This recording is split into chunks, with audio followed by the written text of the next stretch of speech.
We'll give it a few more minutes, but how you guys been keeping before we do the formal introductions? And I think Michael and I might be able to have a contest for who's busiest right now. Maybe. It sounds like you've got lots of things going on, and I know that I'm scrambling to finish up one semester and get ready for the next one. Plus my private practice and the other things that I do outside of Wycliffe. Right. Mm-hmm. Well, I'm definitely busy. We have a clinic with many physicians doing psychotherapy, and the government was gracious enough to allow us to do psychotherapy by phone or Zoom or Skype or smoke signals. I think they said any form of communication. Yeah, I'm using video conference myself. Yeah, okay. Yeah. So yes, I'm busy, and then we found that Zoom is a very good way to do supervision and teaching. Mm-hmm. I'm not as slick as Steve, though. I need to learn from Steve. well, I don't know how slick it is, but we can do our best. Pretty So impressive. I think we have a number of people here. So why don't we get a little bit into introducing ourselves? So I'll kind of introduce the evening. So Theology Pub has been a thing that we've been doing for a year and a half, almost 2 years now at Wycliffe College in partnership with the Meeting House. And the idea was just to create a space to have conversations around topics that matter to people. And it's been a popular event. And then as with many public events and large gatherings, when COVID-19 came on the scene, it was forced to be postponed. And we just had the idea, well, why not take it online?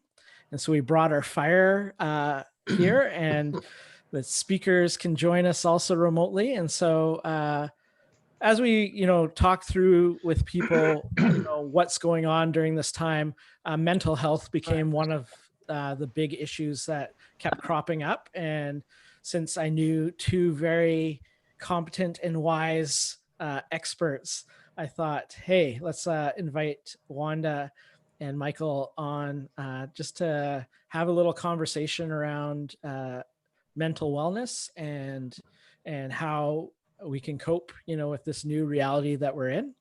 And so just to start things off, I'd love just to hear a little bit from each of you, kind of your background, who you are, and kind of your professional life on this side, and kind of your kind of approach to this in a general sense. And we'll get into more specifics as the night progresses. But why don't you start us off, Michael, and then Wanda, you can follow. Sure. Okay. So I'm a physician psychotherapist, and I've been doing that for a long time, as you can tell from my gray hair. I understand we're going to find out what people's real hair color is over the next while, because they won't be able to get it colored. And I've been practicing a number of kinds of psychotherapy, interpersonal and also group therapy. So I do individual and I also do group. And then I also have a clinic, which I run with my wife, and we've been partners in marriage and in business for many years. And we have several physicians working with us. It's quite a large clinic. And I also do teaching. So I teach physicians and I teach non-physicians as well. And I'm also, and I'll leave it at this, I'm also a registered psychotherapist as well as a physician psychotherapist. So that's a little bit of what I do. And Wanda, how about yourself? I know you a little bit better than I know Michael. Yeah. So. Well, I'm a clinical psychologist, and I am also a professor at Wycliffe, professor of pastoral psychology. So I like to say that I'm a better clinician because I teach, and I'm a better teacher because I'm always practicing what I teach. and they're very complementary efforts that are very satisfying and rewarding for me. But I'm also a really strong introvert. So I often find both of those things quite taxing. And I think what's one of the things we're going to talk about tonight is the impacts of who we are as people on how we're coping with COVID-19. So I'm thinking we'll probably circle back to that at some point. Yeah, for sure. So it's just, I thank you guys for being a part of this, and we'll kind of be watching the little chat. So for participants, there's a couple ways that you can interact. We're going to have a number of polls that we've developed, and we would love for you to give your feedback. It's anonymous, so you don't feel like you need to hide your answers. And then also there's a chat window on the side, and also there is a Q&A. And if you put questions into the Q&A, other participants can upvote those questions, and we'll try to get to as many questions as we can throughout the evening. But I'm really looking forward to today, and I think that it's going to be a very interesting conversation. So I thought we could start off with a little cartoon that I saw. Our Facebook and internet and social media feeds are full of these memes that have been popping up all over the place, and I'll just share this with the participants. But I don't know if you can see that, but it's quarantine time. And as you alluded to, Wanda, there's two types of people in this world. There's extroverts like me, and there's introverts. So my family, my daughter actually had a few symptoms a couple of weeks ago. So we were in full lockdown mode for 2 weeks, self-isolating. And so we didn't leave the house. And I'm an extreme extrovert, if anybody knows me. And so I was definitely the person on the left. And then other people are person on the right. But we have a little poll that we would like to just share with the group. And so if the audience wants to fill out the poll, and panelists, you can also fill out the poll, and we'll kind of see the results. So just take 30 seconds to fill that little small short poll.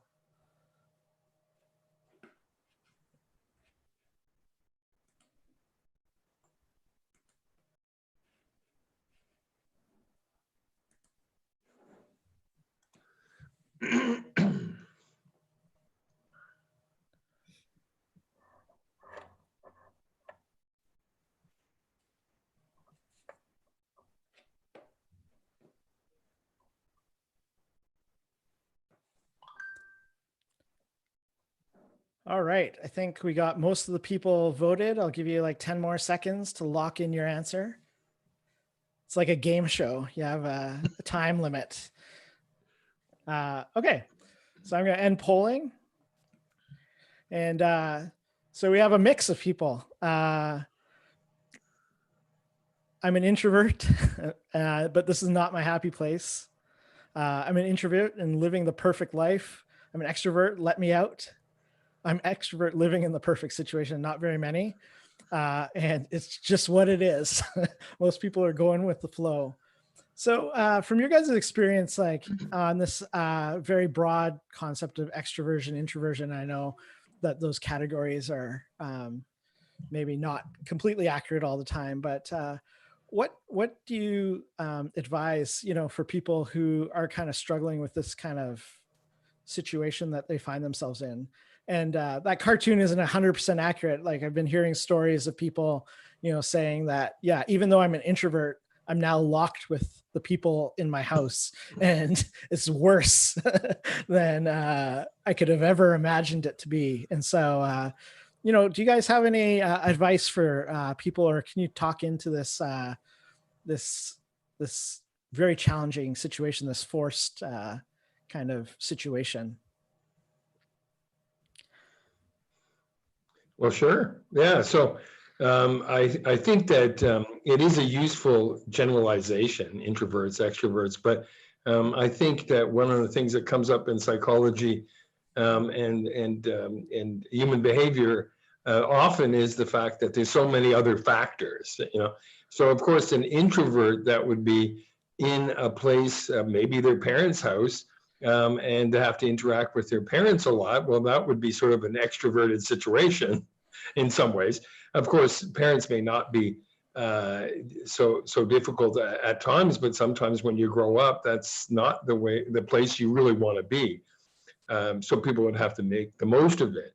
So I think it's complicated, but certainly I have a few patients who are very introverted, and I say, "How are you?" And they say, "Actually, I'm doing better than usual," because it's not very different at all from my usual way of living, even though they're not going out at all. So it's a complicated story. I think one of the hardest things, regardless of whether you're an extrovert or an introvert, is the loss of choice. Feeling like I can't choose whether I want to be with people or I want to be by myself. I have to deal with what's in front of me. And so finding ways to introduce choice, to give ourselves choices about where else we can be or what else we can be doing or how we will engage with these people that we're maybe seeing more of than we'd like to, or how do we reach out to the people we're not seeing enough of. And so just spending time thinking about what choices do I have and how can I exercise those in ways that give me back some feeling of having some influence in this situation. Mm. So yeah, it's very interesting. And also it's really forced our lives to be digital as well, right? You know, we spent a lot of time with physical contact with other people. Now it's kind of turned digital. So that's also a different way of relating to some degree with people as well. Yeah, I agree, Steve. And they call it social distancing, which is probably not the best way of calling it. Maybe they should have said physical distancing. So I think that people can use the technology to reach out in many ways. And so they could connect with friends and family and so on and so forth, and do what you're doing here with us. Mm-hmm. Yeah. I was talking to someone today who was lamenting that not being able to have the dinner parties and the kinds of social engagements that they really like. And I said, why don't you plan a virtual dinner party? You're the one who brings everybody together and you're the one who thoroughly enjoys it. So put your creative juices to work in thinking about, so how would I do this? Would we all eat the same thing? Would we eat different things? Would we, right? What time of day would it be? And so, yes, the social media is a great way of closing the distance amongst ourselves. But if you're a bad cook, that doesn't help at all, right? Oh, sometimes you use the dinner party to like get the good food and you keep inviting the person that, you know, is the good cook, you know, because you know that they're going to deliver. So. Well, if you're really desperate, you can ask them to deliver your meal and then you will show them that they're enjoying eating it. Nice. So I'm going to launch into our next poll. And it's really kind of talking about like this digital world that we're living in, and both is affecting our work life, but also our personal lives. And so if we can bring that up. And so just take a few minutes just to fill this out.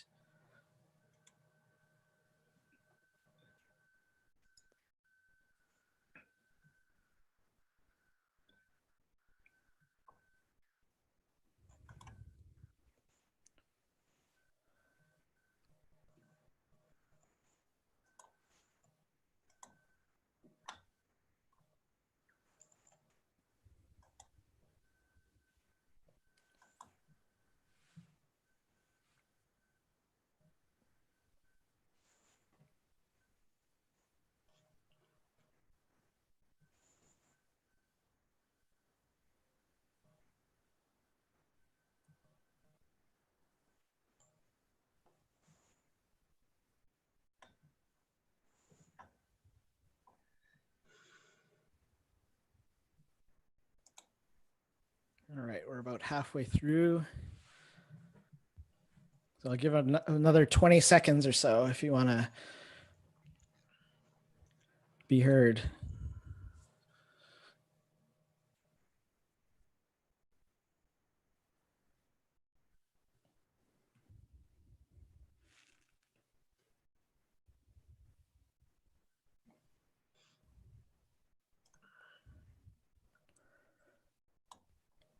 All right, 10 more seconds.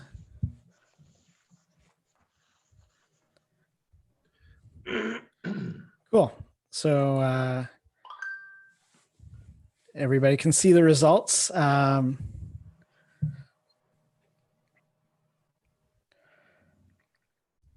so a lot of people are embracing this digital world, but some are not. Many are not. That's kind of surprising to me. I was in meetings today and I had my kids phoning me all the time. You know, Wanda, you shared like a really cool little cartoon today that or yesterday that I really laughed about, and I'll just put it up here for the audience. Mom is in a meeting. Do not enter and select your answer below. I think this is the reality for many people. What can you say about maybe some of the pressures of work, trying to get a full day's work in when you have a whole bunch of stuff going on at home? What, you know, how do you find are good ways to kind of manage that, the expectations and maybe expectations you have on yourself versus expectations of your work, the stress of not being able to do things if you're a business owner or something like that. You can't do the things in the same way that you used to be able to, having to pivot and adjust to this new online reality. I guess you guys have both kind of experienced that in your own work. What are some of the lessons that we can kind of glean from that? Well, I guess just going back a little bit, I mean, I think that everybody, if they're busy or not busy, working or not working, or introverted or extroverted, is going through some major changes and some major difficulties right now. So it doesn't, you know, everybody. And I was looking for resources to talk about this, and I was very happy to see that the World Health Organization had some materials saying, if you're anxious, that's normal, okay? And if you're actually quite anxious, that's normal. And I think we have to normalize that. This is, to say that the world has changed is an understatement. It's very changed in so many different ways. So we may be coping, and I like your comment that people are trying to cope, which is about the best we can do. But if you're feeling quite stressed or very stressed and somewhat depressed, that's normal, you know. I think it's really important to give ourselves permission to achieve less in a day than we used to. Even without the commute and even without the in-person meetings, everything is taking longer because we're figuring it out and because it doesn't work the way we thought it would immediately. I know for myself, I feel quite busy. And yet if someone asks me, what did you do today? I mostly sat at the computer and tried to figure out how to do my job, and got frustrated and walked away from it and watered my plants, and then came back and tried to figure out how to make it work, and then felt great when I figured it out and got some work done, and then, oh, it's supper time. But that's part of our current normal, and allowing myself to accept that I'm just not going to get as much done as I expect is a nice way to take care of ourselves. Yeah. I'm going to turn to one of the audience questions. One of the things that happened here at the college is we have a little playground in the backyard. And then once the city kind of closed all public spaces, we weren't able to use it. And I was talking to my neighbor who has a young toddler, and he's like, well, it's okay for your kids. They're older. They can understand. But how my son can't understand why he can't go play on the swing, even though he can see it from his window.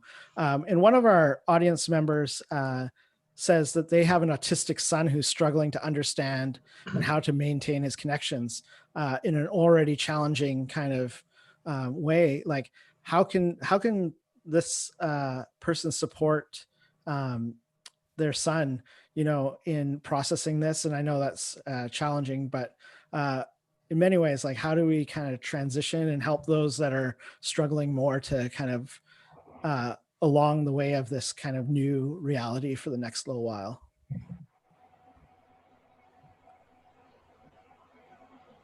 Wanda, do you want to take a crack at that first?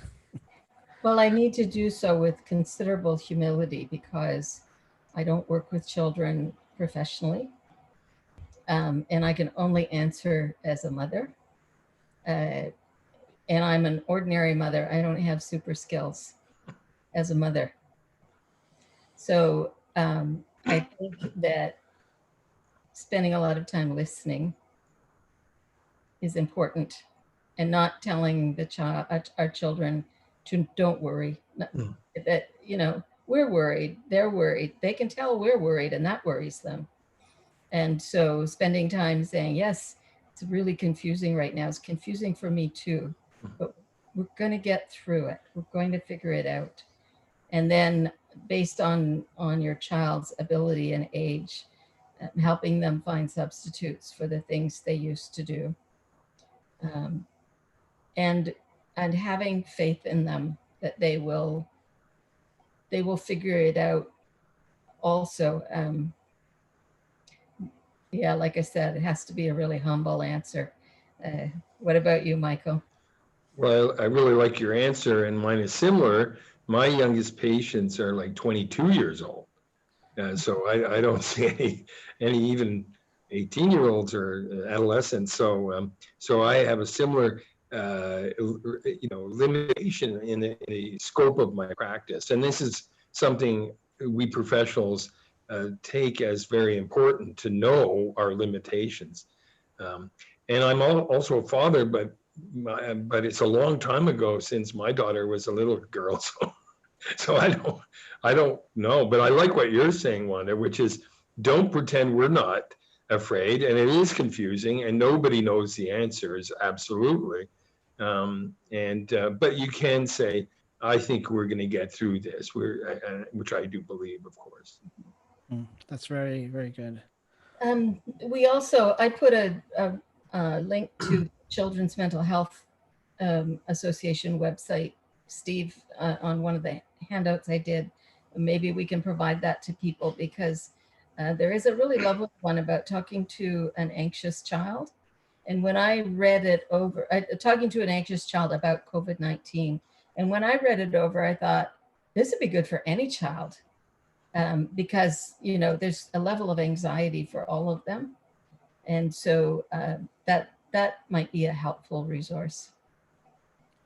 Yeah, I think we can definitely provide some of these resources out to the audience after the fact, and we'll email it out. Yeah. Perfect. Yeah, so why don't we move to our next little poll? If the audience wants to get ready. So we're going to talk a little bit more about specifics, like how can we connect with family? And then you guys alluded a little bit to finding other things to do to engage us in the time. And so what we just want to kind of gauge the audience, but then kind of talk a little bit about creative ways to connect with people that you might not have thought about, and strategies to, engage yourself as well. One of our audience participants asked the question, I work from home and I live in a 500 square foot condo with one main room and one desk. And for them, it's been a challenge to leave work to one side in the evening. Like, what advice could you give to someone to compartmentalize between that personal time and work time when it's all in the same room?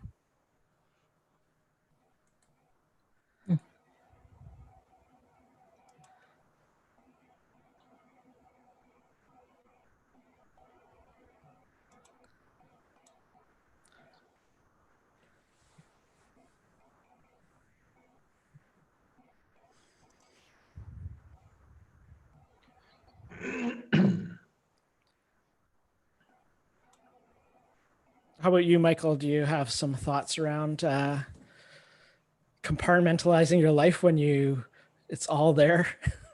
Yeah, well, it's certainly a unique situation, to say the least. I think it's hard to know what to say because people are so different. And so, in a sense, individual differences would make it so that if somebody is working really hard and maybe all the time, that may be the right thing for them. For many people, that wouldn't be. And so, a certain amount of compartmentalization and structure and stopping work at 5:36 or 5 or whatever might be very healthy. But for other people, hey, artists may work right into the middle of the night or et cetera, et cetera. So different people handle stress differently. So one of the things that therapists don't really like to do much is give advice, as Wanda, I'm sure, will tell you too. So although people think, oh, psychotherapists, they're great for advice, that's only if they don't know psychotherapists.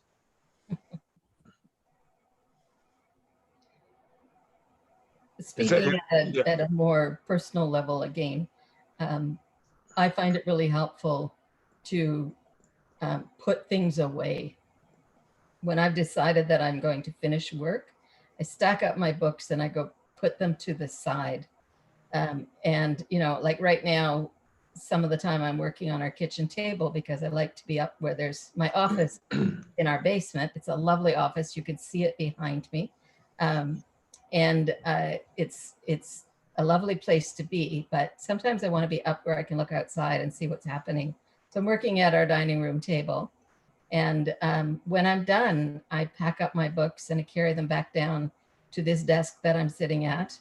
And then when I go back upstairs, I'm finished work. Now, if you're in a 500 square foot condo, you might need to have a box that you put things in and put the lid on. But that's a kind of like a duct tape, and then like put like rope around it, and then a padlock. No, it's a ritual. Set an alarm.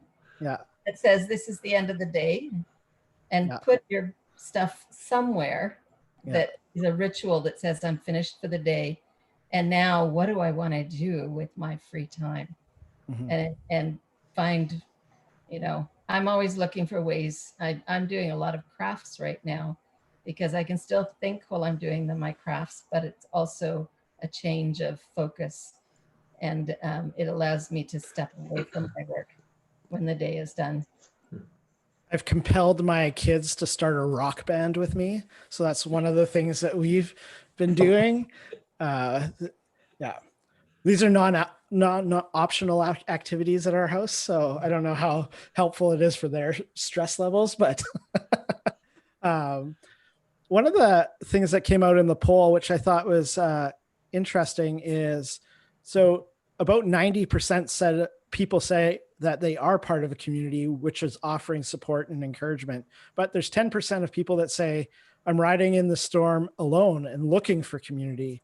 Where could people look to find community, to, connect with people? A lot of people are feeling isolated, in this new reality.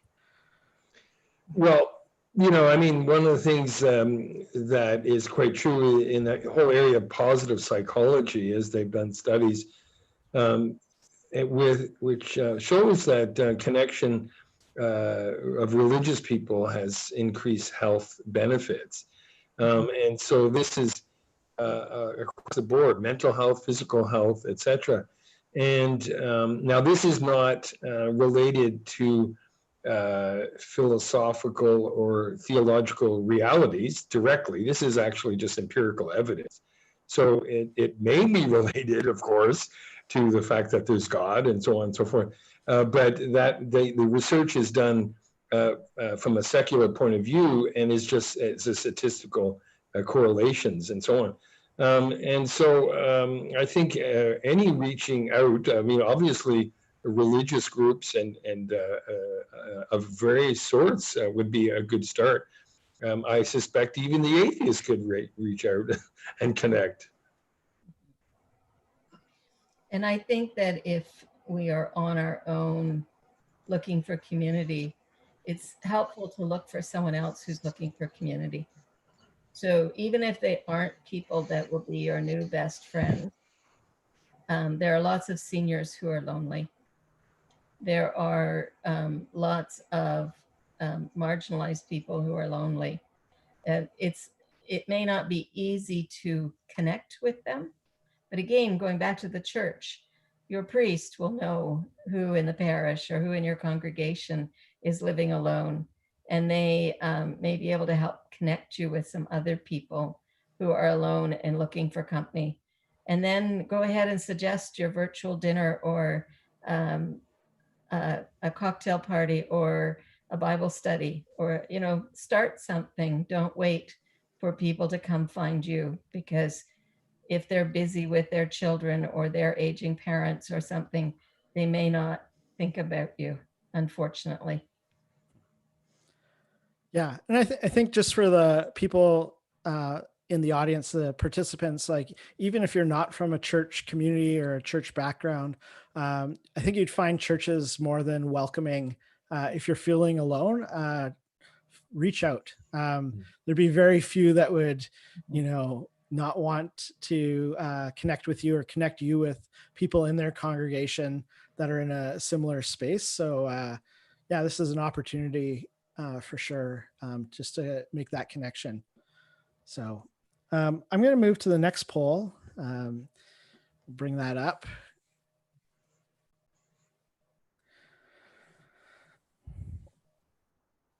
So this is a little bit about our unconscious reality and maybe our underlying stress.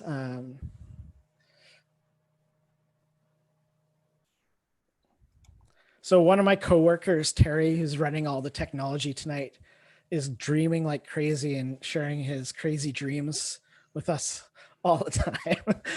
It's quite entertaining, but I don't know if that's a common thing to have kind of a heightened dream life during this time, or just having trouble sleeping, these kinds of things. I felt like the first few days of isolation, I slept more.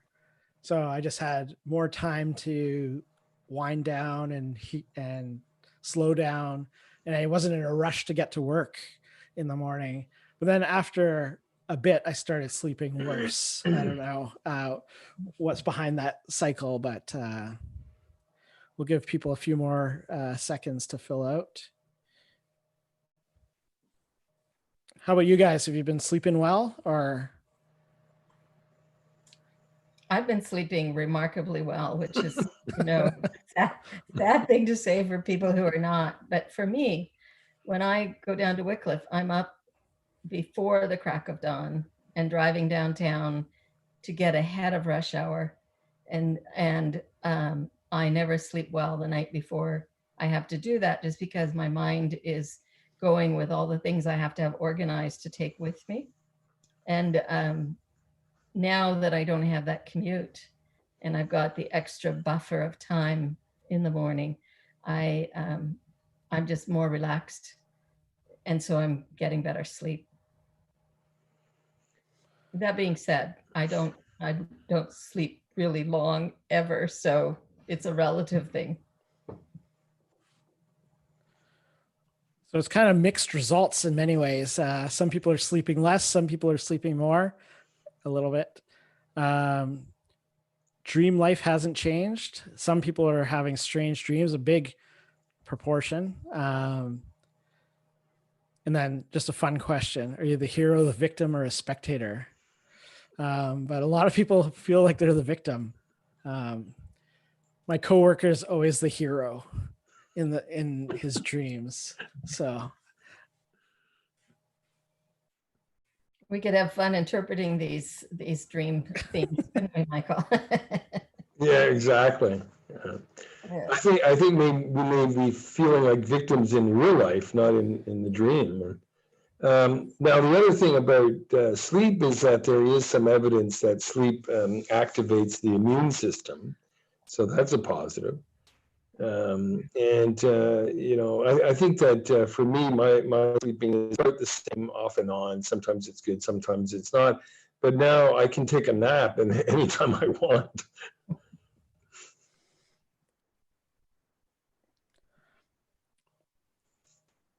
How about you, Wanda? Sorry, I lost track. I was reading the chat. Oh. It's really interesting. What were we talking about? Sorry. Our dreams and sleep and I think what matters is whether it's a departure from the norm. You know, some of us have a particular kind of dream life, and if it's continuing the same, then our dream life our sleeping is not really being affected by what's happening. It's when there's a big shift and suddenly we have, you know, those victim, I'm running, I'm hiding. Those are usually anxiety-based dreams. But if you have them regularly anyway, nothing much has changed. Being the hero is an interesting one. I don't know what I'd make of that. I could speculate, but I think that's all it would be, which is dangerous as a psychologist because people might think I actually know what I'm talking about. But it's fun. This is pub night. Go ahead. You have license. Yeah, I should have qualified that, you know, obviously you guys don't know the context of the people that are asking questions, right? And so it's very difficult to give a professional answer, but you guys have lots of experience and wisdom. So I guess what I'm saying is don't take this as like personalized advice, you know, to people. So I guess for me, I mean, you had one, it's like people are having strange dreams. Is there any other kind of dream? I mean, if somebody says I have normal dreams, I know there's something wrong with them. Yeah. Yeah, dreams are by definition strange. Now, sometimes they're stranger than other times, but dreams are definitely strange. Yeah, it's funny how our minds put things together when consciousness is loosened, and our brains are working out things in novel ways that we would never think about when we were awake. Yeah. Sometimes then we wake up and it's kind of like, oh, I know what I need to do. And that's partly the function of dreams. Sometimes it's just the cleanup cells in our brain bumping into things and setting off random thoughts. And it's just psychological cleanup. Doesn't mean anything. I think if somebody were consistently having dreams about being a hero, my question would be, so do you feel like you need to fix things? I'd be, you know, what would that be like for you if it was happening when you're awake? I need to go and fix this. I need to go and help this person. I need to go and make sure this is not going wrong. It's not very far from the anxiety dreams. Yeah. Yeah, so I take a different thing on where somebody who's always the hero in their dreams, they might be somewhat narcissistic. And I suspect Trump may have lots of dreams like that, but of course in his waking life, he's also the hero too. Yeah. According to him. So we have a couple of questions from professionals, and I think you'd be able to speak into this. This is kind of going back a little bit. One's from a pastor who really struggles with the idea of how can I help with the emotional and spiritual life of my congregant via distance. And the other one is a life coach. And so they're not able to do consulting with their clients in a face-to-face manner anymore. So you guys also had that very same kind of transition from the in-person meeting to this virtual world. Like, what advice can you give to the person? Like, is it not as good, or have you learned any tips or strategies to kind of compensate for the digital divide? What are some of your thoughts around that? So, sorry, Steve, are we addressing the first question from the pastor about the people? The first and the fifth question. Okay.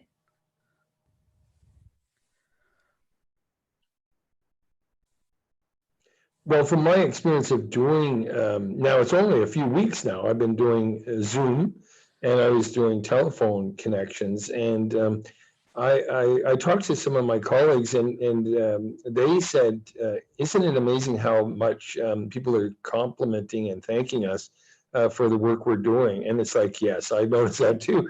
So it's more. I think they're thanking us more than usual.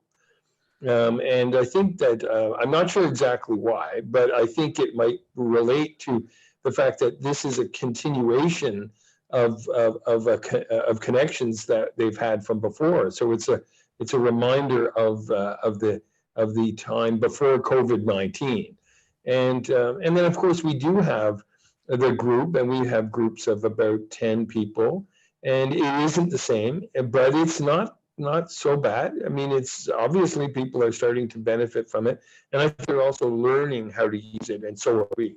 So it's not the same, but it's certainly better than nothing, that's for sure. Mm-hmm. I was already doing some telehealth sessions before COVID-19. What is different for me is I have actually started working with people for the first time. So normally in the past, I've started in person, and then something has happened that has made it impossible for the person to continue coming in person. And I have switched over to telehealth sessions. Those ones work the same way my classes worked this past semester. We already have strong bonds. We already know how each other works. And so transitioning to a digital form is not, it takes some getting used to, but it doesn't usually disrupt what is already there. The thing that is new and different for me is starting first time. Never met you. I'm not going to meet you in person. We're going to meet online. And that, again, like so many other things, means slowing down and spending more time getting acquainted and finding out how, spending more time paying attention to whether the person is comfortable or not. And so just being patient and giving it more time. So the life coach says, they live with other people and they can't even do their consultations over the phone because of confidentiality. That's just challenging, right? It's, I don't know if in your guys' line of work, if you had family members just kind of hanging around the living room, all the time, I think I'd be suggesting that they go for a walk. Yeah. I can go for the walk and do this counseling on the phone. That would be acceptable. Or put your session on Zoom and go for a walk with headphones on. No one else can hear. And if you don't, you're supposed to keep 6 feet away from everybody.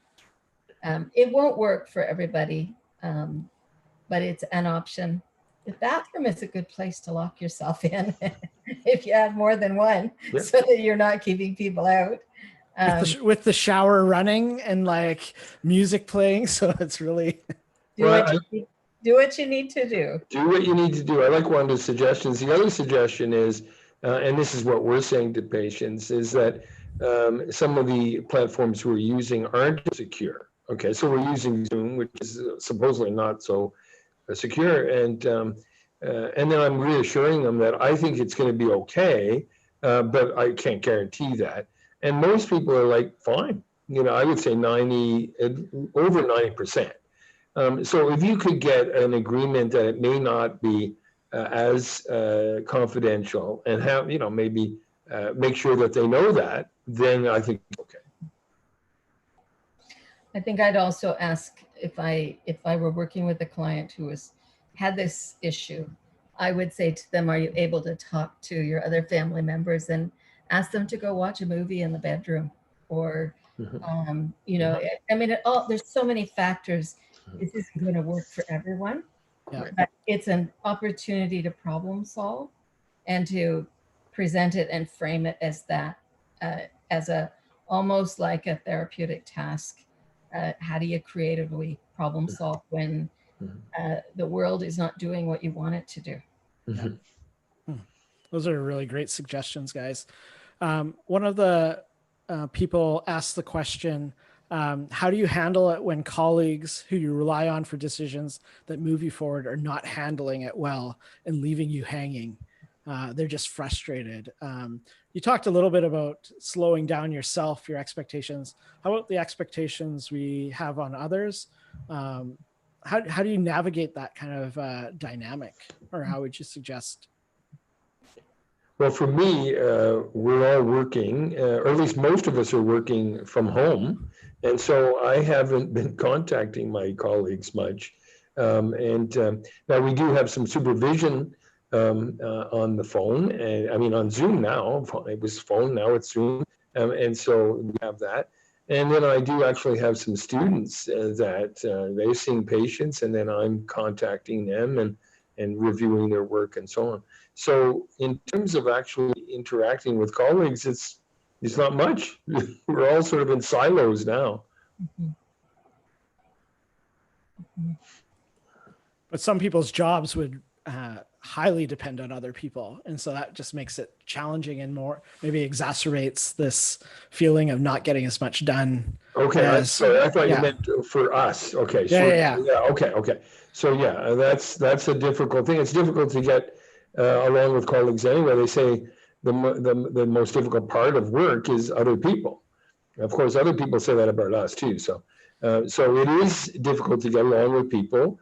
And the most important thing in life are other people, or at least among the most important things in life. And the most difficult thing in life is other people. So go figure. So I think this may exacerbate that problem. Yeah. I suspect that if there are colleagues who are not pulling their weight, this isn't the first time it's happened. And then the question is, were you able to figure it out when it happened live? Can you apply any of that in this situation? And if it's brand new, this person has always been reliable and has always stepped up to the plate, then I would be concerned for them and encouraging them to get some help, because clearly this is a departure from the way it normally is with them. So just in catching one of the other questions, what do you think, is there other ways to connect with people apart from digital, in this new reality? And I guess my follow-up question, what happens if you find that it's actually better to do, your psychotherapy practice over Zoom than it is in person? You're getting better results. Is this shifting us to a new era of psychological health or other disciplines, or is it changing our workplace? Are people going to find that they like working from home? They don't want to commute an hour and a half into downtown Toronto. What can you guys say a little bit about that? Well, the second part I can talk about in terms of setting up education, because I set up some education, and now we're getting people from across Canada coming, so they just have to phone in and now, I mean, they're going to call in or Zoom in. And so this is going to make it much easier for people from across Canada to come to the education here in Toronto. Now, we did a similar program a couple of months ago. That was downtown Toronto at the Ontario Medical Association offices on Bay Street. So the thing is, we also get a lot of doctors sort of criticizing us. Why is the education always in Toronto? And we have to come to Toronto, and even from North York going down to downtown is like an hour. And so we have been trying to move it towards digital. But in this way, it's major change. And then the result is that we have a record number of doctors coming to the program tomorrow and Sunday. I think it is going to change some things for us. But I think some of that was already changing, Steve.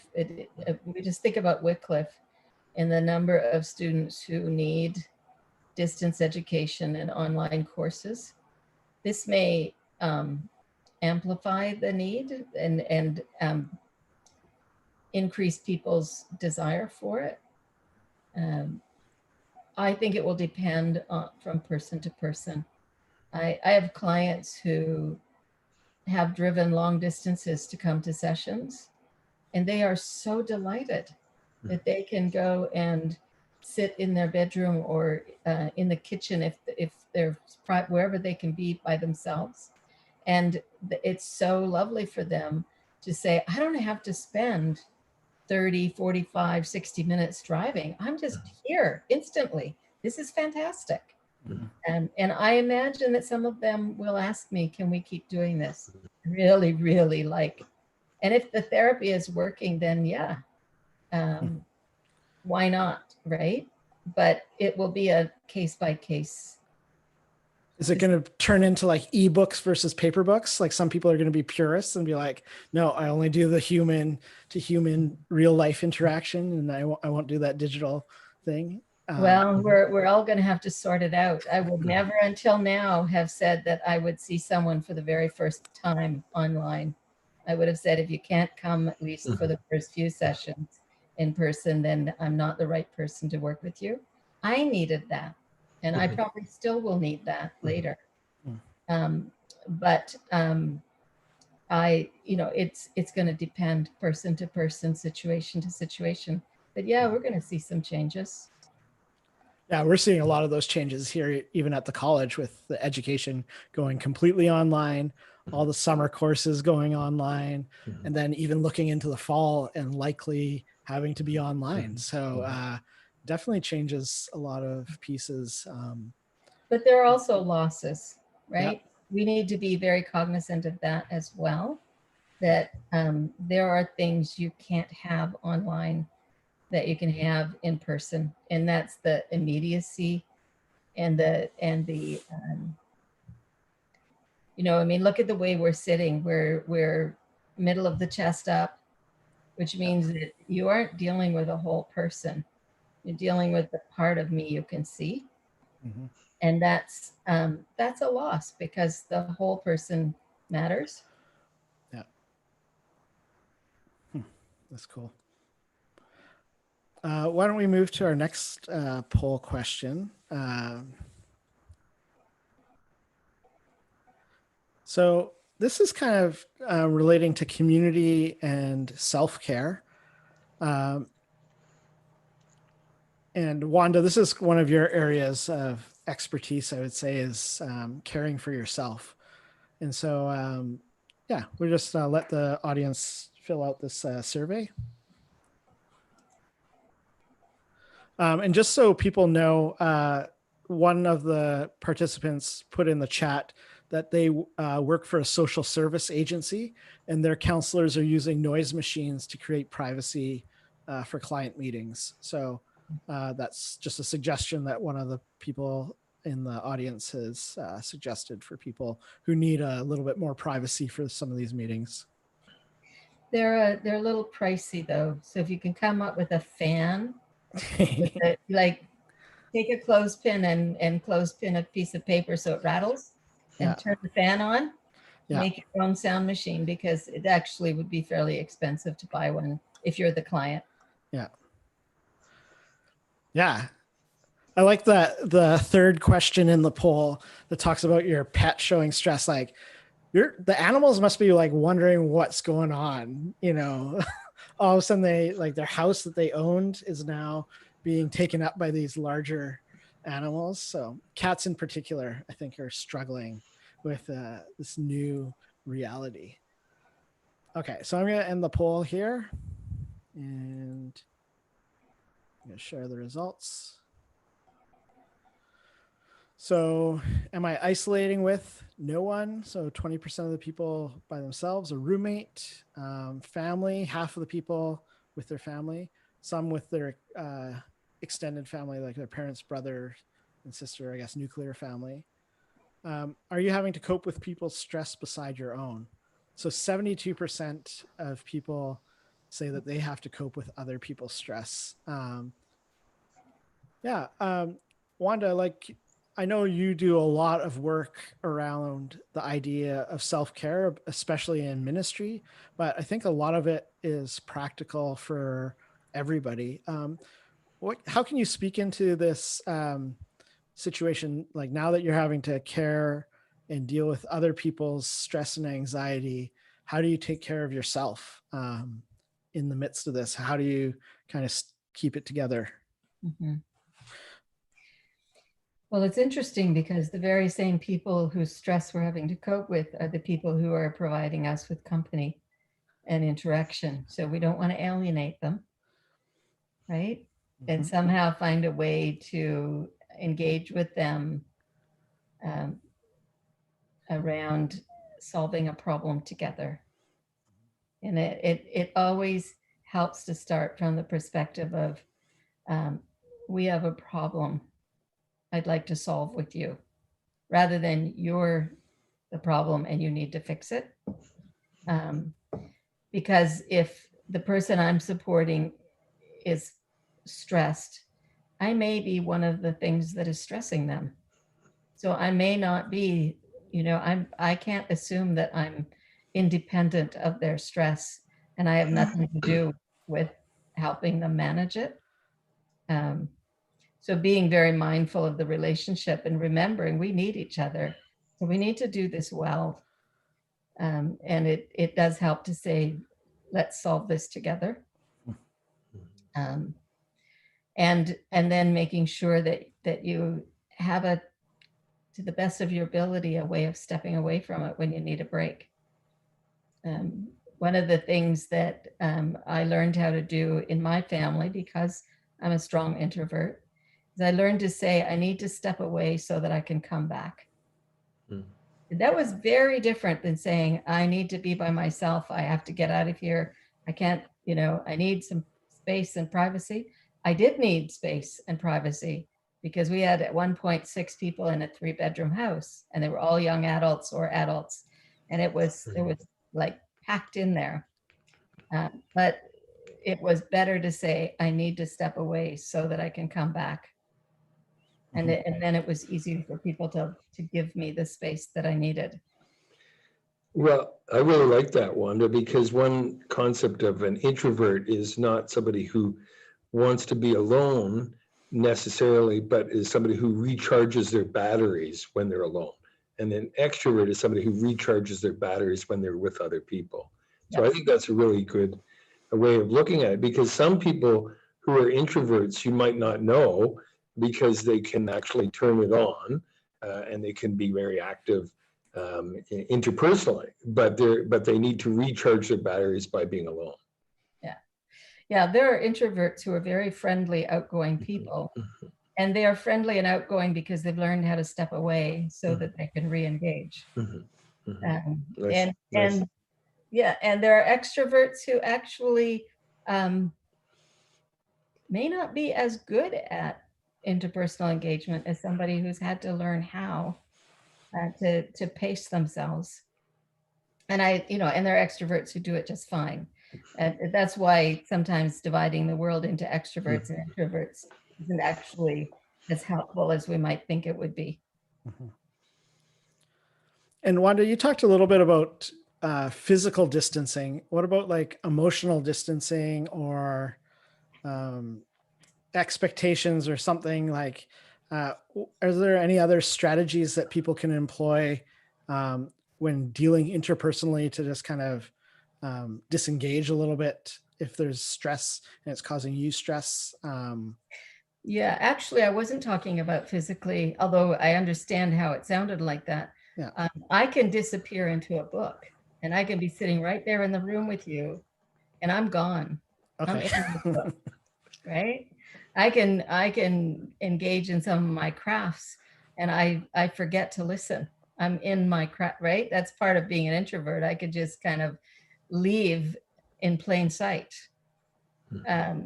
But and that being okay to say, you know what, I just need to do this, read this book or do this craft or go and exercise if you have if you have some exercise equipment at home, whatever it is, you don't actually have to leave in order to be apart from engagement with others.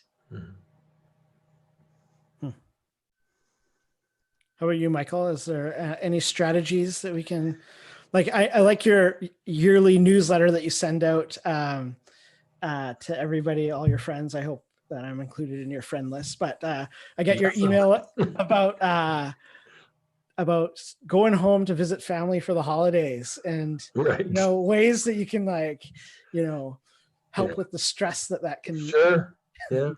Well, sometimes they say, how long should I go back and visit my family of origin after leaving and going to university? And the answer is, it depends on lots of factors, but it could be 3 hours, or it could be 3 days, or it could be 3 minutes, unfortunately, and maybe 3 weeks even. But now it has to be forever, or seemingly.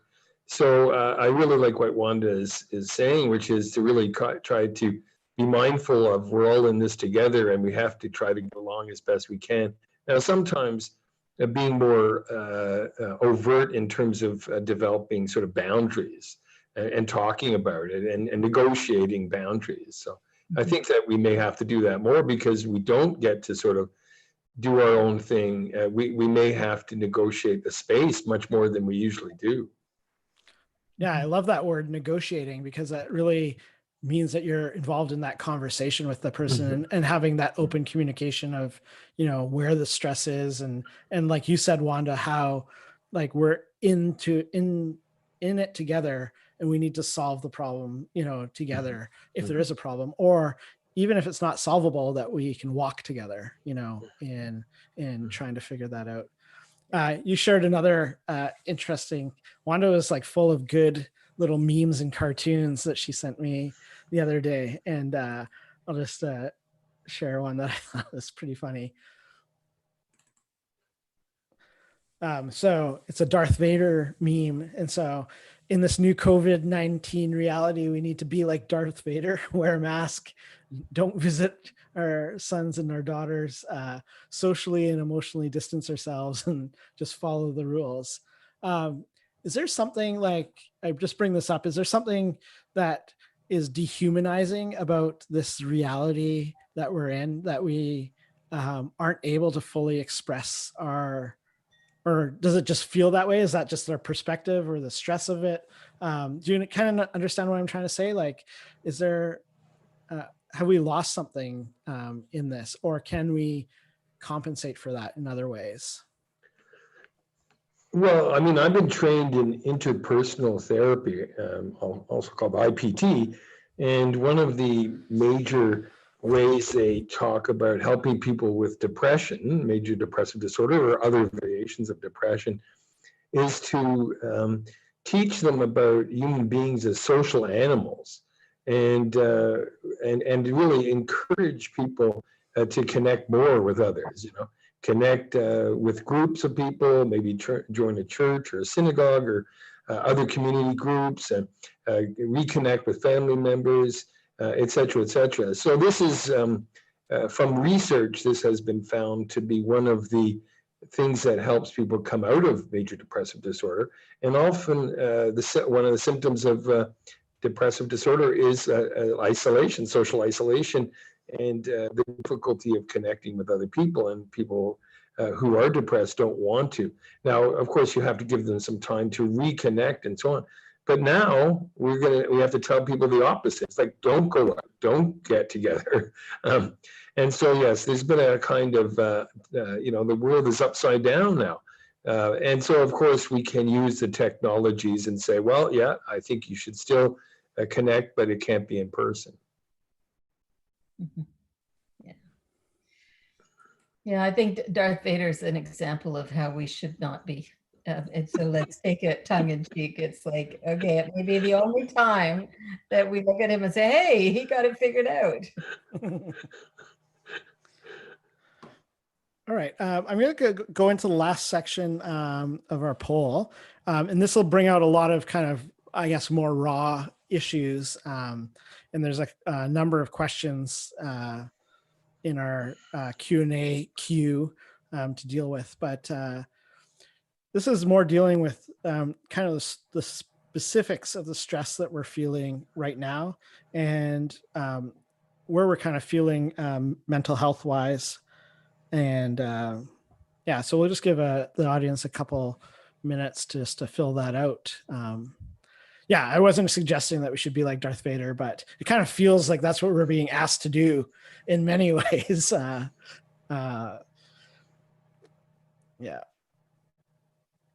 And I think people are struggling with following the social distance rules, right? It's very hard. We're by nature social creatures. We wanna interact, and we don't want to go too long without seeing the people we love, right? So it's very difficult. Again, it's back to choice, Steve. Yeah. It's the not having a choice that rankles. We might actually be quite content to do what we're doing if only we were choosing it. Mm-hmm. The other strange phenomenon, I don't know if you guys have experienced this, but in my Facebook anyways, friends that I had in university, like I haven't talked to for like 15 years, have all of a sudden been like reaching out, be like, hey, what have you been up to? Or what's your, best memory, that you've had, when we were friends back in university. I'm getting like way more of that. I don't know where that's coming from exactly. I think that's a healthy thing. I mean, I think this is a great time to reconnect with people because they probably want to as well, So this is a time where probably people are, at least a lot of people aren't nearly as busy. Some people like therapists may be more busy, but and so you reaching out could be a positive for both of you. Mm-hmm. And I think we've got time to be curious. So what is Steve doing? I haven't talked to him for a gazillion years. And there's Facebook, and we on an impulse, we say, so how are you? And then we think, why did I send it to him? I haven't talked to him for 15 years. Yeah. But what the heck? It's a way of broadening that circle of people I can talk to if they show interest in talking to me. Great. So we'll give like 10 more seconds for people to fill this out.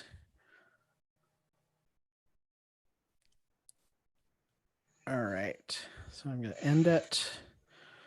I'll share the results. So, wow, these are like huge numbers, I think. So just general stress areas. 30% of the people are stressing about money. Employment, their job stability, their physical health, their mental health, family members, physical health, their mental health, even some people having enough food, some people having a place to live, medications, and then about 30% aren't feeling stressed, but 70% of the people are feeling some significant stress. When it comes to like current mental health, I struggled with anxiety before the pandemic, and now it's worse, 23%. I didn't before, and now I am, almost 10%. And 10% making it worse. Yeah, I think those like numbers are sobering. Yeah, I don't know how this reflects with the normal, but why don't we talk a little bit about some of those specific issues? And I know there's some audience Q&A questions around it. So why don't I just lead with one of the questions that somebody asked anonymously. So I've experienced many large life changes since the summer: loss of a long-term relationship, change of a job, loss of a home, and now furloughed from my current job. And COVID-19 has given me way too much time to overanalyze everything that has happened and is leading to depression. What advice would you give to increase productivity when I literally can't work or leave my home? And maybe this is one of those impossible questions. And again, you don't know the whole context for this person, but. Well, yeah, it's impossible at some level, of course, but certainly if, again, we've said this so many times, I think Wanda said it and I've said it probably a few times, we do have methods of reaching out, and it could be as simple as phoning people, and as more complicated as Zoom, but other ways, Facebook. So I think there's many ways of doing it, and different people will find some are good for them, and other one, these newer ones. I emailed my daughter a few months ago, and I said, "Oh, you didn't respond." She says, "Email. Email is old-fashioned." It's like, email. I don't. She doesn't use email anymore. So anyway, so now we have other ways of connecting, so that works. So I think whatever you do, connect. And try different ways of connecting, and maybe try to get somebody to help you connect, and maybe a family member or friend. How do you connect? Yeah. I think too that, this situation is a very complex one. There's been multiple hits. And as I read it, I think there's a lot of grieving to be done here. And grief is best done in the company of other people who can grieve with us, who can lament with us what we've lost. And, but I also think that just making space to be sad about what has been lost is really important. And it may be more important than increasing productivity. It may be that's where, and I'm sorry because I don't know who this person is, and it may not be good advice. But sometimes we're not given any option other than to stay with the experience that's happening within us and work it through. And that may need to come before productivity, which may resume on its own as the grieving process comes to an end. I also read this and I think this might be a time to reach out to a therapist, someone who could be helpful in supporting that process so that you don't get lost in it. Because that's one of the things we get scared about when we're grieving is maybe I'll get lost in here and never find my way out. And a therapist can be helpful in that. They can help contain it and hold it with you so that it's a productive space instead of just only painful. I really like that, Wanda. I mean, I like the concept that there's time to be productive in life and there's a time to heal.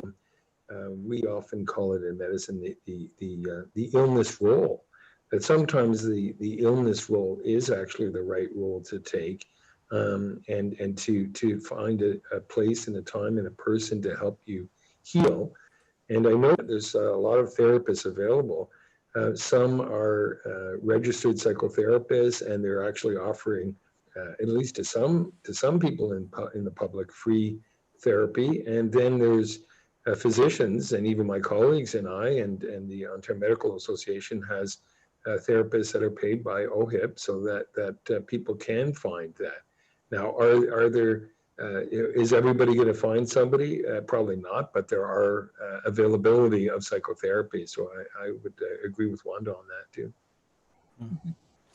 And if not a therapist, a spiritual director, mm-hmm. A mentor, someone that you trust, who would at the very least help you decide whether you should be looking for a spiritual director or a therapist or someone, a professional whom you would have an explicit agreement with that you're going to come and do this work. Mm-hmm. Michael, I must say I didn't know there were groups of doctors who are physician psychotherapists. I'm really embarrassed. There are quite a few. I know you said you have a group practice, but mm-hmm. Can you tell us a little bit more about that? Because OHIP is a wonderful thing. Mm-hmm, mm-hmm. Well, it's hard to know. It depends on who you ask. Is there quite a few? There's 12,000 family doctors in Ontario, roughly, and there's a few hundred of us. So it's a small group comparatively, but we do exist, and we have representation at the Ontario Medical Association, and we do training and we do learning, but we are available. Most of us are GPs, general practitioners, or family doctors, and we're usually available through your family doctor. Now your family doctor, you may not be going to your family doctor, but a lot of family doctors are still seeing patients virtually through Zoom and other platforms. And I could certainly give Steve some numbers of a number of different organizations that have physician psychotherapists available. Yeah. That would be great. Okay, and it's covered by OHIP. Yeah, and that's so important, especially if you're out of work and you simply cannot afford to see someone who has to bill for it because we're not covered by OHIP. I'm delighted to hear that some people at least would be able to access a service like that. That's great. So one of the people asked the question, has any of you really studied or read anything in the literature about the long-term impacts of isolation? No. So this person has, been isolated for a few years. How does this change who we are, our perceptions? And they miss colleagues and checking in with other people. I have to admit, I don't have that knowledge. I do know, though, even before COVID-19, there's been a lot of attention given to loneliness. So it wasn't only COVID-19 that's causing people to be isolated. In fact, it's such a problem in the UK that they have a minister of the government on loneliness. So this is not a mental illness, but it would be sort of a combination, I think, of depression, low-level depression, and it's a really sad thing. So I think that we had a problem before COVID-19, and now we have COVID-19. So I guess there's no simple answers because, of course, if somebody's isolating because of anxiety, I would say that Wanda's point, which is they may need somebody to guide them into why are they anxious about connecting and what is it they could do, and they may need some help figuring out what it is that they're maybe extra sensitive about connecting with people, and then they can increase their connections. And now, of course, it's harder to connect because we're supposed to be at home. So, one of the things I said to you before the session, Steve, is there's a kind of strange thing with, if we think of the COVID-19 and the pandemic as a war against this terrible virus, and we're all supposed to be citizen soldiers, we're being told, and your military orders are to stay home and watch TV and have ice cream and just don't go out and don't connect. So as soldiers, it's not as bad as being a military soldier where they're trying to shoot my head off. It isn't easy, but it is a war. And I think as soldiers, we're being told, don't do anything, just go home, don't do anything, don't venture out. And that's difficult, but it may be not as difficult as being a soldier in the field where you could get blown up. And the enemy is COVID-19, not one another, and That's not right. the deprivations. That's right. There is adversity that comes with COVID-19, but that's not our enemy, the disease that we're fighting. So someone here is also a family practitioner, Michael, and they feel that they're noticing much heightened anxiety among their patients. They see heightened anxiety among their colleagues. They have uncertainty in their job, continually changing work protocols and circumstances. They've suffered a family loss as well. They're trying to grieve and heal. And they know that they need to connect with people, but it's so exhausting and more so than usual. And they just feel emotionally spent.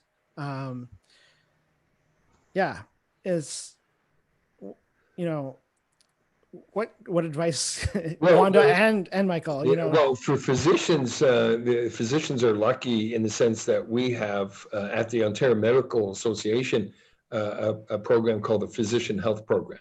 So Physician Health Program, it's a large program at the OMA. All they have to do is call and they will be linked It could be for themselves or a family member, and they will be linked to a physician for therapy or pharmacotherapy, in other words, medication for mental illness if they have that, etc. And that will be done as soon as possible. So that is something physicians have, the physicians and their families have. Wanda, do you want to speak into that at all?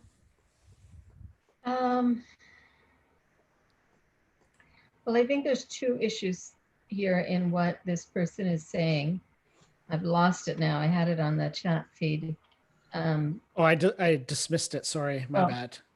No, that's okay. If I remember it correctly, they were talking about what can I do to help my patients who are more anxious than usual? What can I do to help myself because I'm exhausted? Yeah. And so for patients, there are some nice workbooks that, so I'm just going to reach for one.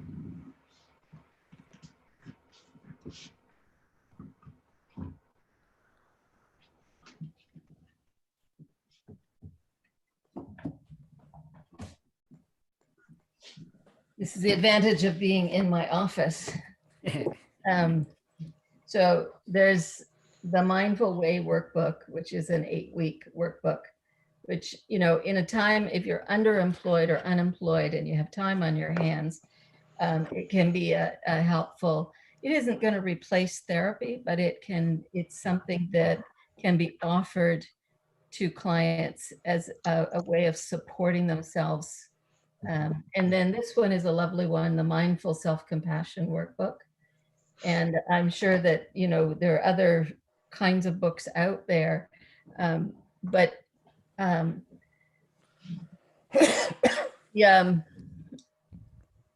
other thing we can do that is priceless, which doesn't feel like we're doing anything, is just to listen for a few minutes and be empathetic and to say, yes, it's a very hard time. I can see why you are struggling. And then, engage the person. So tell me what you've been doing in an effort to address this. And sometimes the person, it doesn't always work this way, but sometimes the person ends up saying, well, I actually have been doing a lot. It's, I have been. And then it's possible to say, yeah, it sounds like this is the kind of thing that's hard, even when you're working really hard at it.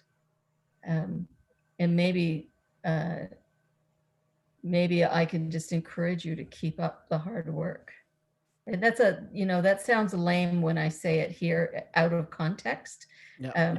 And so it's not a very good answer because it depends on the person and the relationship.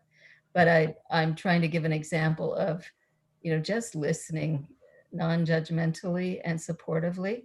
Mm-hmm. We all have a deep, deep need to be heard and understood. And sometimes that is a really significant gift that we can give, which isn't going to feel adequate, but it's still important. Mm-hmm. That's great. And I would say to this person, make sure you're taking care of yourself.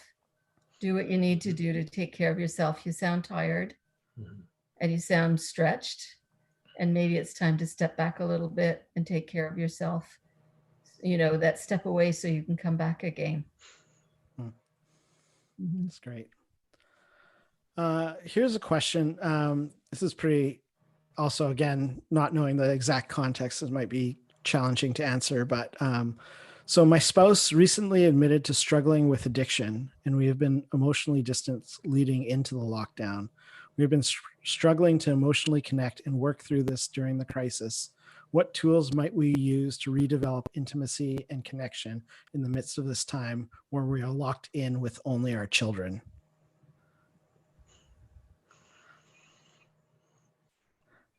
Well, I mean, it's a difficult situation, and of course, there's no simple answers, and there's no answers that could possibly be a full answer. I mean, of course, it sounds like a difficult situation in the most optimistic way, where if somebody has an addiction problem, addiction counseling would be what would be called for, at least potentially. And so again, I would suggest that maybe to reach out to a family doctor to maybe get a referral. I also don't think that okay, let me see, how do I say this? An assessment would be a very important thing. And we can't, as you rightly said, Stephen, I appreciate it. Wanda and myself can't really say very much at all about any particular patient, any particular situation. We can't, because we don't know the patient. There's so many other factors, and it could be a mild problem, depending on the level of addiction, or it could be a very, very, very serious emergency.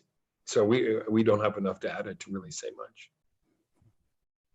Right. I would agree with that. Other than try and get some help if you can, right?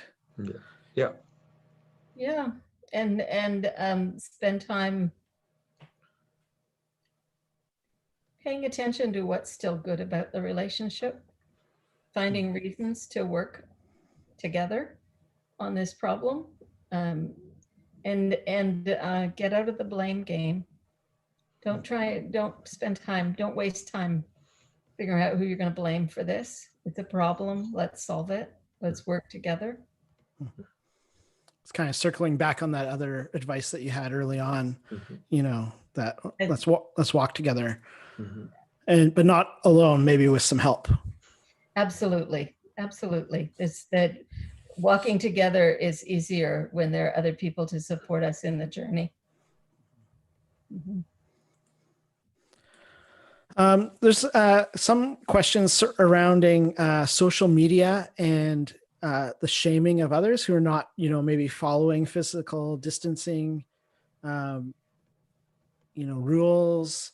What about that dynamic? I know it causes a lot of stress for some people, like even in our building, people are talking about like, so-and-so isn't, giving me space when I'm walking in the hall, or I came back into the office. I'm sure I stressed Terry out after my isolation was done.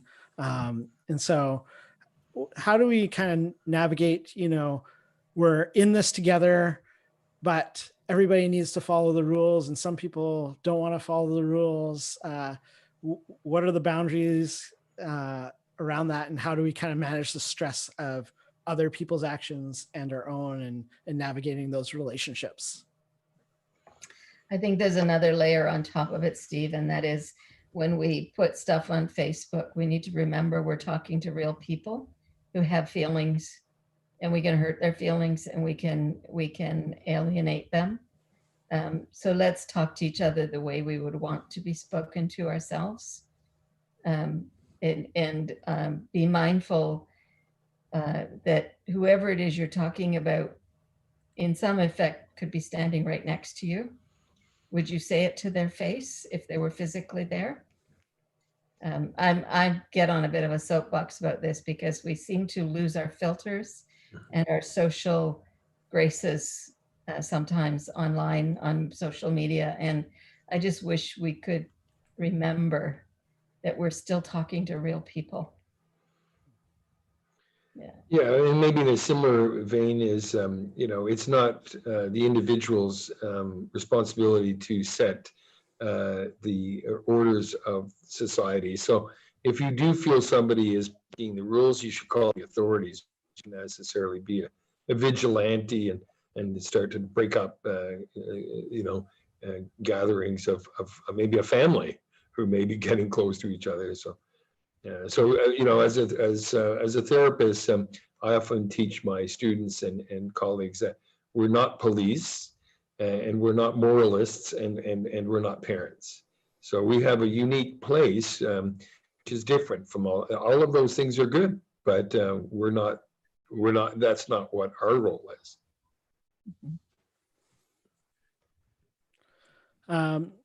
So one of our audience members talks about how they've been feeling unwell during this time, and their parents are COVID positive, and it's very hard for them not to be able to help and support them. You can say you can pray and check in, but it doesn't feel like enough.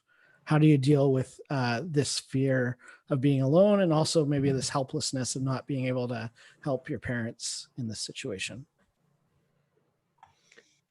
Mhm.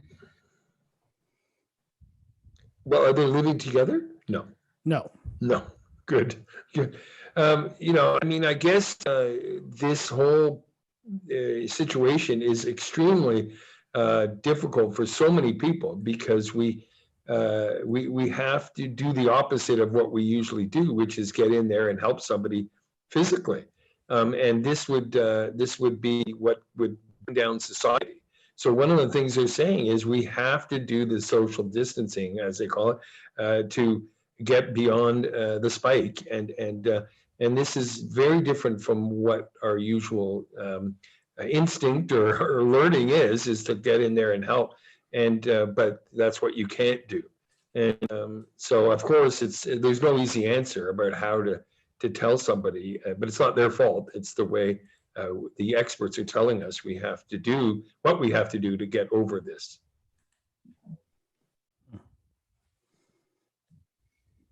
And I think that there must be a real sense in which this is very anxious making. I can't fix it for my parents. Mhm. And remember that you probably wouldn't have been able to fix it Mhm.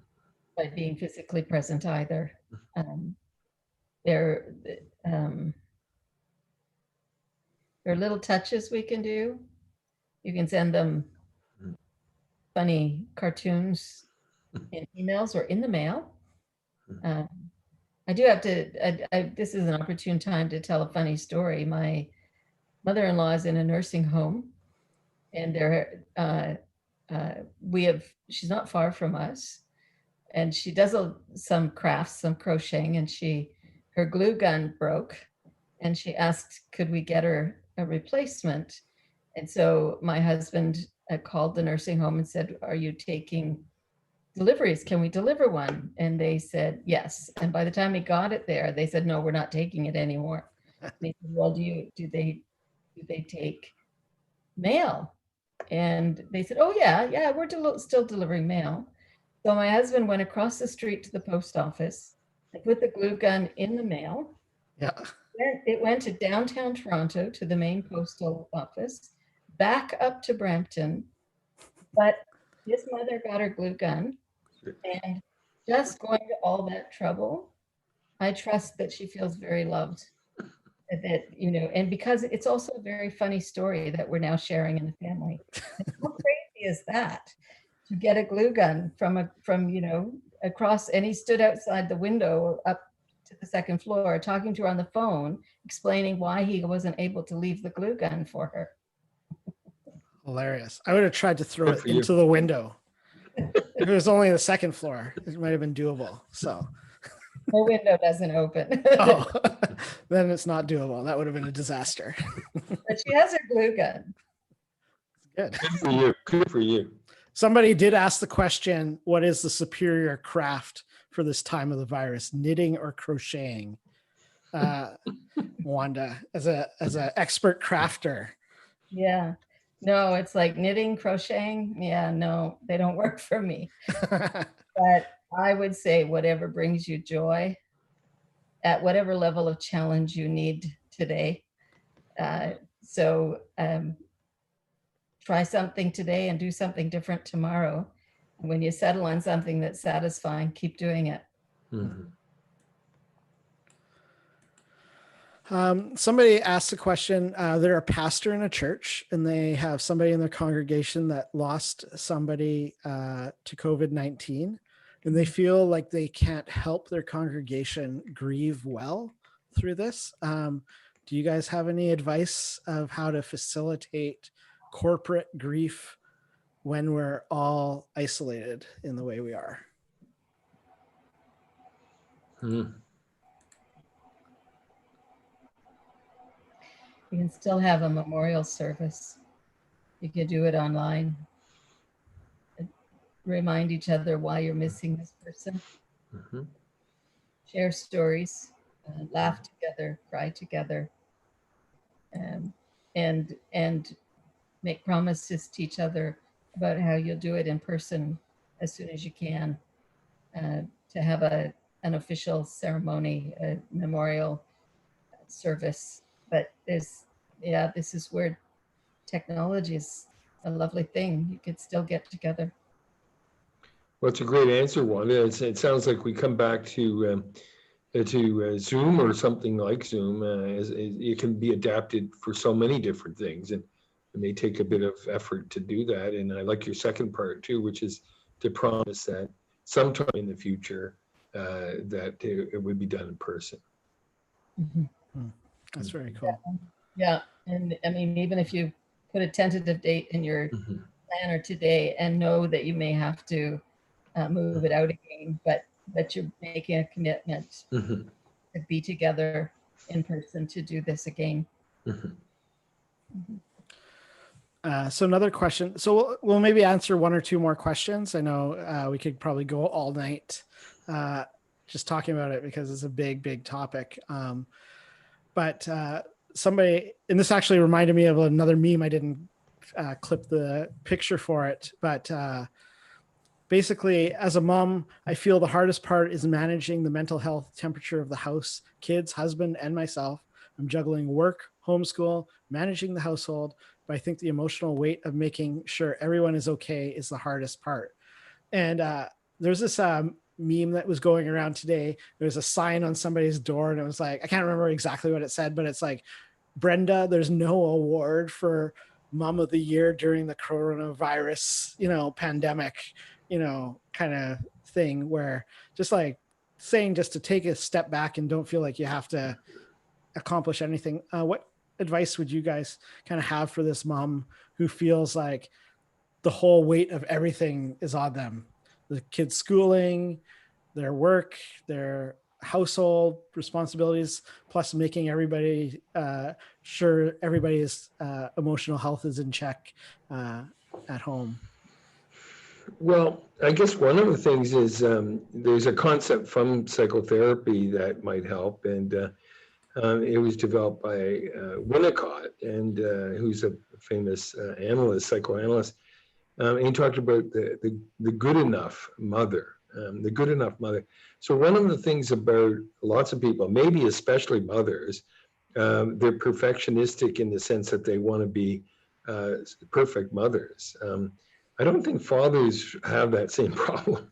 Probably because mothers are the nicest people and the most caring people, I think. And maybe, but they overdo it. And and you will burn out. You will burn out if you try to be perfect. So one of the concepts for everybody, not only mothers, is to be good enough.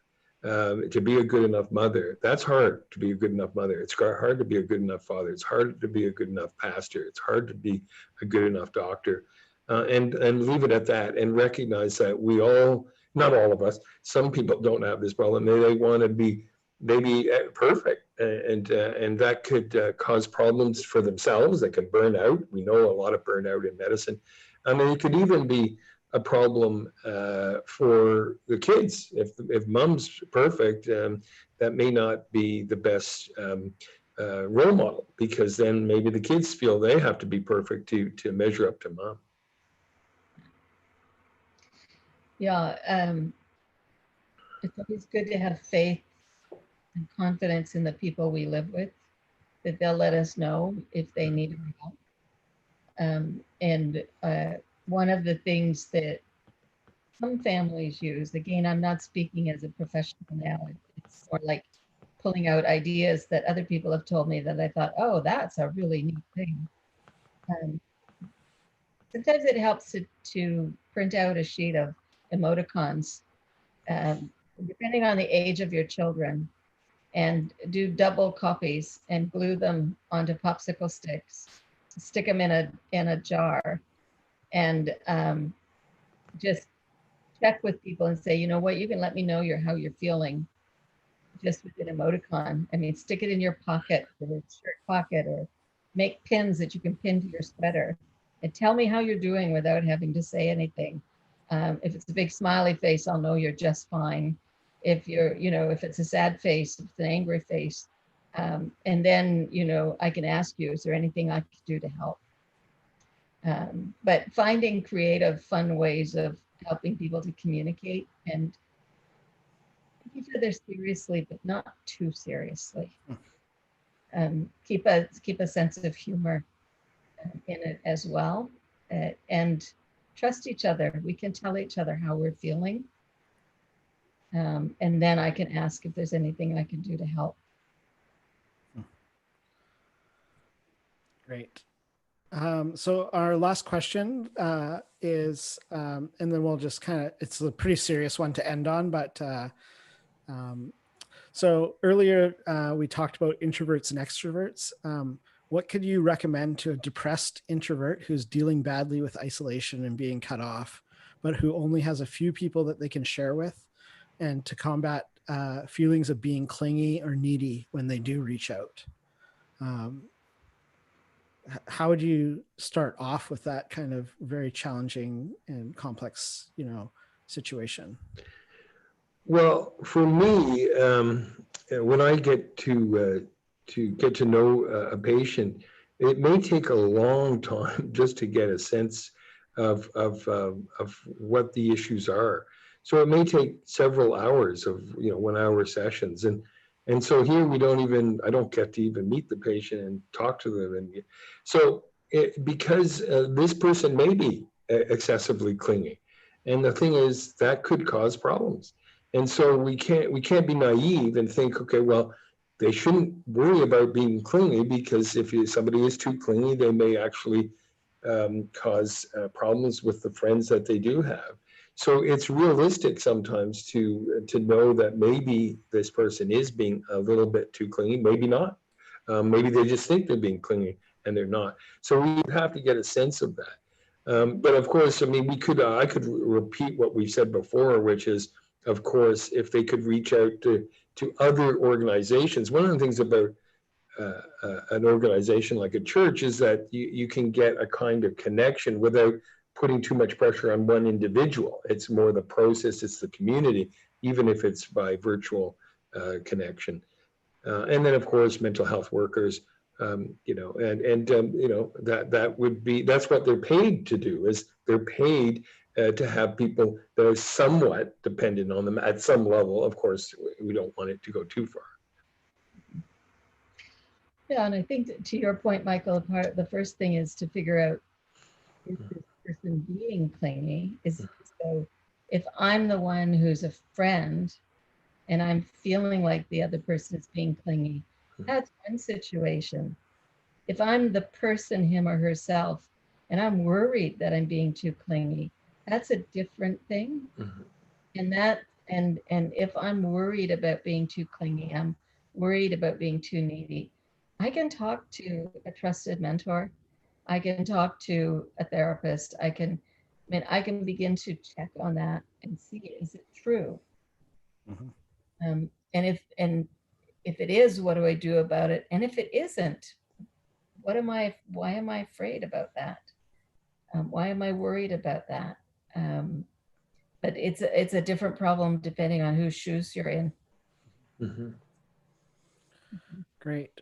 Well, I'd just like to thank you guys for taking the time today out of your busy lives. You guys are both among the busiest people I know. So it's just a privilege to have you here. And I think it was a really fruitful discussion. And I think some wisdom was shared and laughs were had for sure. And I don't know if you guys are open sometime in the next few months to maybe doing another time, because I think as this kind of protracts out, we're going to be kind of revisiting some of these themes and issues as we are in it together, in this new normal. So do you guys want to make a closing thought before we end off, and I'll let you guys have the last word? Well, sure. Oh, go ahead, Wanda. Sorry. I'd like our visitors, our guests, to tell us whether they'd like us back or not. Right? I mean, seriously, and I don't mean right now and identify yourself, but let Steve know so that we have a sense of whether that would be helpful or not. And I've enjoyed the evening. I wasn't sure how it would go. I think you knew that, Steve, from the email I sent. It's like, what are we doing and who's doing what? And it has been quite enjoyable. So thank you for inviting us, and thank you to all the people who've listened while we did the best we could to be helpful. Yeah, I'm afraid to ask them, so I'd be willing to come back even if you don't know how it went. I'll do better next time. How's that? But I think that, you know, this is it's great, Steve, that you're doing this, because you're doing something that is connecting people in ways that in the limited ways that we're able to connect, and so that's good. I appreciate the opportunity. And of course, as therapists, it's sort of strange to do this because our real expertise is, you know, a huge intimacy with somebody, usually in person and over a period of time. So as I said before, therapists don't really like to give advice. And the reason is advice tends to be simplistic and people are not simple at all. And so what's good for one person may not be good for somebody else. I guess the only thing I can say is if you're anxious, join the club. If somebody, I was talking to a doctor just about a week ago, and she's a leader in the Ontario Medical Association, and I said, "How are you?" And she says, "I'm so happy." And it's like, I thought that was sort of strange. But then she followed up with, "I'm so happy because doctors are really working hard to help a lot of patients." And so she wasn't sort of just happy, which would have been sort of strange, I think. But she was happy that doctors are working hard to try to help as much as we can. Great. Well, thank you guys. Just so the audience members know, there's a survey once you log out, just to give us some feedback, and yeah, let us know that you want to do this again. I think it was a great evening. Thanks again, Michael and Wanda, for everything. Thanks, and yeah, well, take care, everybody. Stay safe, and yeah, be checking in with each other, and we will get through this together. We will get through it. Nice. Yeah, we will. Take care. Nice to meet you, Michael. Bye-bye. Nice to meet you, Wanda. Take care. Bye-bye. Thanks, Steve. Bye.